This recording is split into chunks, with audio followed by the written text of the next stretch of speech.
সম্মানিত ভিউয়ার্স, আসসালামু আলাইকুম। আমাদের এই বাসে দেখতে পাচ্ছেন গোবিন্দগঞ্জ উপজেলার বিভিন্ন প্রতিষ্ঠানের সম্মানিত শিক্ষক মণ্ডলী। আমাদের আজকে 2026 সালের শিক্ষার্থীদের যে উত্তরপত্র মূল্যায়ন করার জন্য আমরা দিনাজপুর বোর্ডে একসাথে যাচ্ছি। তো আজকে এখানে সম্মানিত ছাত্রের কাছে আমার একটা প্রশ্ন থাকবে, সবার কাছে একই কোশ্চেন। আমরা যে খাতা দেখি, অনেক গার্ডিয়ান বুঝতে পারে যে স্যারেরা মনে হয় নাম্বার দেয় বা দেয় না, এরকম একটা কনফিউজ থাকে। আমার প্রশ্ন হচ্ছে, অনেক গার্ডিয়ান আছে এখান থেকে একটু জানবে বা দেখবে যে ছাত্ররা সাধারণত পরীক্ষার খাতায় অনেক সময় একটু উল্টো পাল্টা লেখে। আপনার দীর্ঘ অভিজ্ঞতা থেকে বলবেন তাদের ভুলগুলো আসলে কি কি। আমি এখান থেকে একটু শুরু করতে চাই। প্রথম মিজান স্যারকে একটু বলতে চাই যে শিক্ষার্থীরা যে খাতায় লেখে অনেক সময় একটু উল্টো পাল্টাও লেখে, আপনার দৃষ্টিতে এরকম কোনো যদি বিষয় থেকে একটু বলবেন সংক্ষিপ্ত আকারে। ধন্যবাদ আপনাকে। শিক্ষার্থীরা যখন প্রশ্নের উত্তর দেয় তখন দেখা যায় যে প্রশ্ন যা চায় উত্তর আরেক রকম হয়ে যায়। সেই ক্ষেত্রে আমরা খাতা মূল্যায়ন করার সময় বিব্রত বোধ করি। আমরা চেষ্টা করি স্টুডেন্টদের পক্ষেই থাকার জন্য, কিন্তু দেখা যাচ্ছে যে স্টুডেন্ট যেটা চাচ্ছে সেটা না লিখে অন্য কিছু লিখে ফেলছে। সেক্ষেত্রে কি নাম্বার দেওয়া হয় কিনা? সেই ক্ষেত্রে আমরা পারতপক্ষে চেষ্টা করি তাকে পার করেই দেওয়ার জন্য। জি স্যার, জি স্যার, অসংখ্য ধন্যবাদ। চেষ্টাও করি যে পার হয়েই যাক। ধন্যবাদ, অসংখ্য ধন্যবাদ। ছাত্রের মনে একটু নরমই সবসময় হয়ে থাকে। এদিক থেকে স্যার কিছু বলবেন? আসলে আপনি তো খাতা দেখেন, তো সেক্ষেত্রে ছাত্ররা অনেক সময় যে ধরনের লেখে সেই ক্ষেত্রে একটু যদি বলেন যে আপনি কি। ধন্যবাদ আমার ময়নুল স্যারকে। তো অসংখ্য ধন্যবাদ জানাই যে আজকে আমরা সবাই অধীর আগ্রহে 2026 সালের উচ্চতর গণিত খাতা উত্তরপত্র মূল্যায়নের জন্য খাতা নিয়ে আসার জন্য দিনাজপুর বোর্ডে যাচ্ছি। তবে আনন্দিত হবেন যে আসলে আমরা সবসময় চেষ্টা করি যাতে কোনো স্টুডেন্ট যাতে ফেল না করে। তো খাতা দেখতে কিছু সমস্যা হয়ে যায়, যে আমরা অনেক সময় দেখি যে ছাত্রটা দুর্বল, খাতা পেজ উল্টে দেখা যায় যে স্যার দয়া করে নাম্বার বেশি দিবেন, স্যার আমার পাস না করলে বিয়ে থেকে যাচ্ছে। আসলে খাতা দেখতে জিনিসগুলো দৃষ্টিকটু লাগে। প্রিয় অভিভাবকদের আমি প্রিয় ছাত্রছাত্রী জানাই তাহলে এই কথাগুলো যাতে না লিখি। আর একটা জিনিস, আমরা খাতা দেখতে দেখা যায় যে আমরা অনেক সময় ক, খ, গ, ঘ এই নাম্বারগুলো ব্রেক করি। দেখা যায় যে একটা নাম্বার দিয়ে একের ক দিছি, তারপরে আবার একের খ দিই না, আমরা খালি ক খ দিয়ে চলে যাই। তো আমি প্রিয় ছাত্রছাত্রী বলবো যে এই রকম যাতে না হয়, আমরা প্রত্যেকটা প্রশ্নের নাম্বার সিরিয়াল অনুযায়ী আমরা একের ক লিখলে একের ক দিব, একের খ লিখলে একের খ দিব, একের গ লিখলে একের গ দিব। তাহলে আমাদের উত্তরপত্র মূল্যায়ন করতে আমাদের একটু সহজ হবে। ধন্যবাদ স্যারকে, ধন্যবাদ ছাত্রছাত্রীদেরকে। ধন্যবাদ স্যারকে, খুব সুন্দর মন্তব্য করেছেন। আমাদের স্টুডেন্ট যারা শিক্ষার্থী অনেক সময় যে ভুলগুলো করে থাকেন সেই বিষয়গুলো আমরা তুলে ধরার চেষ্টা করছি। তো এখানে আমরা আরো অনেক সিনিয়র স্যারকে দেখতে পাচ্ছি। স্যার, এখানে আরো স্যারকে দেখতে পাচ্ছি। স্যার, এই ব্যাপারে যদি আপনি কিছু বলেন। স্যার, ছাত্র একটু চাই। স্যার, রানু স্যারকে আমি একটু প্রশ্ন করতে চাই যে আপনি যেহেতু উচ্চতার গণিত খাতা কাটেন এবং অনেক বছর থেকে কাটতেছেন, এই অভিজ্ঞতা থেকে বলবেন ছাত্রদের অনেক সময় যে ত্রুটিগুলো থাকে সেগুলোর বিষয়ে আপনার যেটা জানা আছে একটু বলবেন। আসসালামু আলাইকুম, ধন্যবাদ আপনাকে। শিক্ষার্থীদের উদ্দেশ্যে আমার যে বার্তাটা থাকবে সেটা হচ্ছে অবশ্যই পরীক্ষার খাতায় সঠিকতা এবং মৌলিকতা থাকতে হবে, প্রশ্নের ধারাবাহিকতা রক্ষা করতে হবে এবং প্রশ্ন অনুযায়ী উত্তরগুলো দিতে হবে এবং সঠিকভাবে লেখারই চেষ্টা করতে হবে। আসলে আমরা অনেক সময় দেখি শুধুমাত্র খাতা পেজ ভরে লেখি, আসলে তার মধ্যে মৌলিকত্ব বলে এবং প্রশ্নের ধারাবাহিকতা বলে এবং সঠিকতা আমরা খুঁজে পাই না। এক্ষেত্রে নাম্বার কি কম দেওয়া হয় কিনা নাম্বারটা ঠিকই দেওয়া হয়? সেক্ষেত্রে আসলে আমরা অনেকটা বিভ্রান্তির মধ্যে পড়ে যাই। তবে শিক্ষার্থীদের উদ্দেশ্যে আমার বলার যেটা, অবশ্যই তারা বোর্ড বইটাকে বেশি বেশি মূল্যায়ন করবে, সঠিক মতো তারা নিয়মিত প্রতিষ্ঠানে আসবে এবং শিক্ষকদের ক্লাস নিয়মিত করবে এবং বোর্ড বইটাকে যদি কোনো স্টুডেন্ট বেশি বেশি মূল্যায়ন করে অবশ্যই সে প্রশ্নের ধারাবাহিকতা, সঠিকতা, মৌলিকত্ব এবং প্রশ্ন গুছিয়ে লিখতে পারবে। ধন্যবাদ। ধন্যবাদ আপনাকেও, অনেক সুন্দর কথা বলেছেন। আমরা মনে করি এখান থেকে আমাদের শিক্ষার্থীরা তাদের ভুলগুলো বুঝতে পারবে। আমরা পেছনে দেখতে পাচ্ছি আমাদের সম্মানীয় সিনিয়র স্যার আছেন। আমি এদিকে একেবারে স্যার, এখানে আমি স্যারকে দেখতে পাচ্ছি, আমাদের পিএইচি স্যার। স্যারের খুব জনপ্রিয় মানুষ গোবিন্দগঞ্জের মধ্যে এবং স্যারের অনেক স্টুডেন্ট আছে।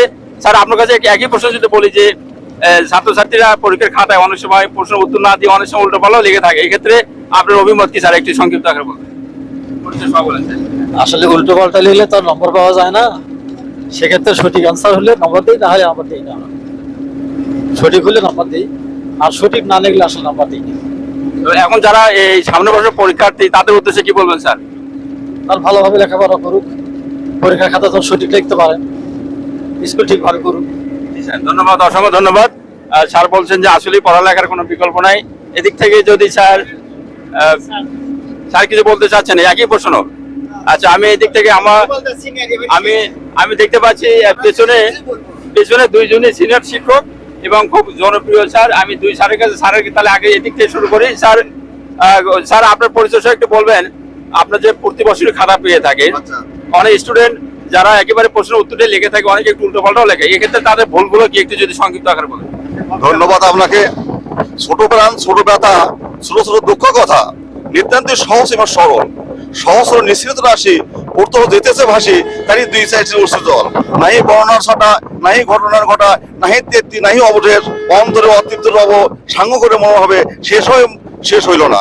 কাদম্বিনী মরিয়া প্রমাণ করলো সে মরা নাই। ধন্যবাদ আমাদের মন্ডল স্যারকে, উনি খুব ভালো শিক্ষক এবং আমার ওনার সঙ্গে প্রায় 8-10 বছর হলো পরিচিত। উনি যে আমাদের এই শিক্ষক সমাজকে একটু মানে সামনের দিকে নিয়ে যাওয়ার জন্য যেভাবে কাজ করতেছে, আমার মনে হয় তার এই কাজটা সফল বলে আমার মনে হবে। আমি আমার চাকরি প্রায় 32 বছর যাবৎ চাকরি করতেছি। আমি আমার চাকরি খাতা প্রায় 25 বছরের চাকরি খাতা দেখতেছি। আমি রাজশাহী বোর্ডের পরীক্ষক ছিলাম, তারপরে দিনাজপুর বোর্ড হল থেকে তখন খাতা কাটতেছি। বিভিন্ন ছেলে মেয়ে যেহেতু ছোট বাচ্চা, তারা বিভিন্ন ভাবে আবেগ ঘন প্রবণতা নিয়ে বিভিন্ন কিছু খাতা লেখে। তা আমার জানা মতে আমার একটা মেয়ের নাম দিয়ে লিখছে খাতাটা। সে লিখছিল যে স্যার, আমার বাবা মারা গেছে আজ 5-6 বছর হলে, আমার মা আছে এবং আমার ছোট ভাই আছে, তাকে লেখাপড়া করতেছি, খুব কষ্টে লেখাপড়া করতেছি। তাই আমি পড়াশোনা খুব ভালো করতে পারি না এবং আমার কিছু শারীরিক সমস্যা আছে। আপনি যদি একটু পাস করে দেন, আপনি আমার ধনের বাবা হিসাবে যদি পারেন তাহলে একটু পাস করে দিন। আমি খাতাটা খুব ভালো করে মূল্যায়ন করে দেখলাম যে যদি ওকে পাস করে দেওয়া যায় তাহলে আমার সমস্যা হয়ে যায়। কেন হয়ে যায়? আমরা জানি যে 5টার বেশি অ্যান্সার করা যায় না, যেহেতু 5টাতে নাম্বার দিতে হবে। তা আমি চিন্তা ভাবনা করে খুব দেখলাম যে ওই ছাত্ররা পায় হলো অ্যান্সার করছে 6টার টাচ করছে। 6টার যদি টাচে নাম্বার দিয়ে দেয় আমি, তাহলে দেখা যাবে যে 39 পায়, ওর অ্যান্সার হচ্ছে 39-এর। আমি খুব বিভ্রান্তির মধ্যে পড়ে গেছিলাম। তো কোনো কারণেই হোক আমি দেখলাম যে আমি 6টারই নাম্বার দিয়ে দেবো। তাতে দেখা গেল 40 নাম্বার পেয়ে ওই ছাত্র রেজাল্ট আমি দিয়ে দিলাম। পরবর্তীতে আমাকে বোর্ড কন্ট্রোলার আমাকে ডাকছিলেন, ওই খাতাটা চ্যালেঞ্জ হয়েছিল। চ্যালেঞ্জ হওয়ার ফলে আমাকে বোর্ড কন্ট্রোলার আমাকে রাত্রি মোবাইল করলেন যে আপনি আগামীকাল সকাল 9টার মধ্যে আমার বোর্ডের সাথে দেখা করবেন। আমি সরাসরি ওনার সাথে দেখা করলাম। দেখা করার পরে খাতাটা আমাকে দিলেন, দেওয়ার পরে বললেন দেখেন তো আপনার খাতাটা কি করেছেন। তখন আমি খাতাটা ভুল ধরতে পারলাম না। আরো 2জন শিক্ষককে ডাকলেন, ওনারাও ধরতে পারলেন না। শেষে বললেন দেখো তোমার কটার অ্যান্সার দিয়েছেন, যেটা আমি কোনে দেখলাম যে 6টার অ্যান্সার টাচ করা পড়ে গেছে, কিন্তু নাম্বার হচ্ছে 40। তো উনি আমাকে বললেন যে আমাদের এই ভুলটা করা যাবে না। কেন? যেহেতু 5টার বেশি অ্যান্সার দেওয়া যাবে না। তা আপনি যেহেতু দিয়ে ফেলেছেন, রেজাল্টটা হয়ে গেছে, আর যেহেতু এই ফলাফলটা ছাত্রের পক্ষে গেছে, এই জন্য আমরা সাজা হলো না। তা আপনারা সবাই সতর্ক হবেন যে কোনো ক্রমেই নাম্বার যদি এরকম হয়ে যায় তাহলে নাম্বার দেবেন না, কিন্তু দিয়ে দেখেন আপনি বিপদে পড়ে যেতেন যদি এই খাতাটা যদি এই পর্যায়ে না যদি আপনার বিপক্ষে যেত, তাহলে আপনার সাজা হয়ে যেত। অতএব এই ভুল আমরা করা যাবে না। সেটা একটা পূর্ণ অভিজ্ঞতা আমার হয়েছে। যাই হোক, আমরা শিক্ষক সমাজ, আমার মনে হয় সব স্যাররাই কোনো ছাত্রের মূর্তি যে বিতৃষ্ণভাবে খাতা দেখে তা দেখে না। আমরা খুবই আন্তরিকতার সহিত দেখি। তাই আমরা পরবর্তী বংশধর যারা আসবে তারা ভালো বলবে, তারা ভালো পড়াশোনা করবে। কোনো পরিশ্রমী আজ পর্যন্ত বেথা যায়নি, বেথা যাবে না। সবাই আমরা পরিশ্রম করবো, তাহলে আমরা সফলতা অর্জন করবো। সবাইকে ধন্যবাদ দিয়ে আমি আমার কথা এখানে ধন্যবাদ স্যার। একেবারে মানে ছাত্রদের কথাগুলো খুব সুন্দর করে তুলে ধরেছেন। আসলে স্যারের বক্তব্য শুনে খুবই ভালো লাগলো। আসলে টিচার মানুষ যারা, শিক্ষক মানুষ যারা, তারা কিন্তু কখনোই ছাত্রের বিপক্ষে কোনো কাজই তারা যায় না, সবসময় চেষ্টা করে পজিটিভ করার জন্য। এবং সর্বশেষে আমাদের আরেকজন জনপ্রিয় সিনিয়র স্যার, যিনি অল্পদিন পরে হয়তো স্যার রিটায়ার করবেন, তো স্যারের কাছ থেকে আমার একই কোশ্চেন, স্যার আপনার অভিজ্ঞতা থেকে আপনি যে খাতাগুলো দেখেন, আজকে আমাদের বিষয় হচ্ছে যে ছাত্রদের যে ভুল বা ত্রুটিগুলো, যেহেতু সবাই কম বেশি মোবাইল দেখে, তারা এখান থেকে যাতে একটা ধারণা নিতে পারে যে না আসলে এরকম করা যাবে না। তা আপনার কাছে একই প্রশ্ন স্যার, যে আসলে স্টুডেন্টরা পরীক্ষার খাতায় যে ভুলগুলো করে থাকে সে বিষয়ে একটু বলবেন, আর আপনার পরিচয় স্কুল সহ একটু বলবেন স্যার। আমি ইরমি জুলফিকার কবির, সহকারী শিক্ষক গণিত, গোবিন্দগঞ্জ সরকারি উচ্চ বিদ্যালয়, গাইবান্ধা। আমি মনির স্যার আমাকে একটা প্রশ্ন করলে যে ছাত্ররা কিভাবে অ্যান্সার করে। আমি খাতা দীর্ঘদিন যাবৎ খাতা কাটতেছি গণিতে, উচ্চতর গণিতে।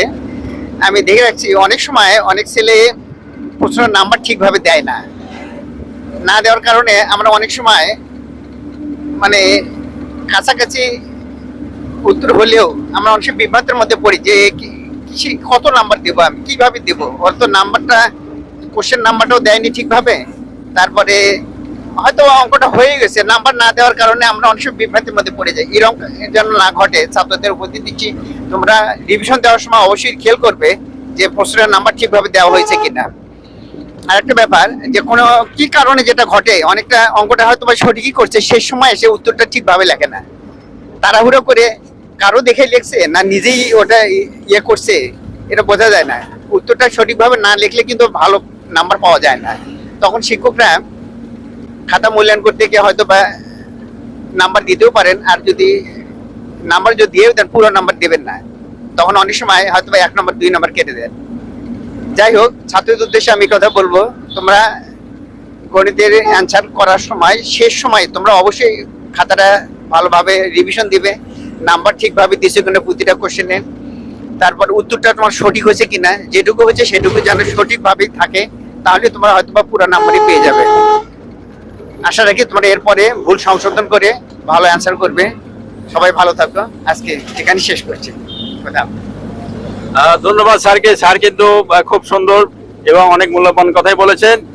সম্মানিত ভিউয়ার্স, আসলে আজকে আমাদের দিনাজপুর বোর্ডে আমরা যাওয়ার মুহূর্তে সম্মানিত সিনিয়র স্যার এবং অনেক স্যারের মন্তব্য আপনাদের গার্ডিয়ান এবং শিক্ষার্থীদের উদ্দেশ্যে বলার উদ্দেশ্য একটাই, যে তারা সাধারণত যে ভুলগুলো করে থাকে, এই ভুলগুলো যাতে পরবর্তীতে না হলে পরের বছর থেকে যারা পরীক্ষা দিবে, আশা করি তাদের রেজাল্ট সর্বোচ্চ নাম্বার বা অধিক নাম্বার পাওয়ার একটু হলেও সহায়ক হবে বলে আমি মনে করি।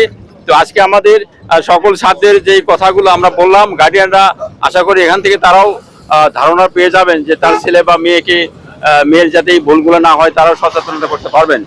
যাই হোক, সবশেষে আমরা জানি যে শিক্ষক মানুষ মানে তাদের মনটা নরম থাকে এবং তারা সবসময় শিক্ষার্থীদের পক্ষে তাদের নাম্বার যত বেশি থাকে দেওয়ার চেষ্টাই করে। কিন্তু কোনো শিক্ষার্থী যদি কোনো কারণে দেখা যায় নাম্বার দেওয়ার কোনো সুযোগও নেই, সেই ক্ষেত্রে তার কিছু করারও থাকে না।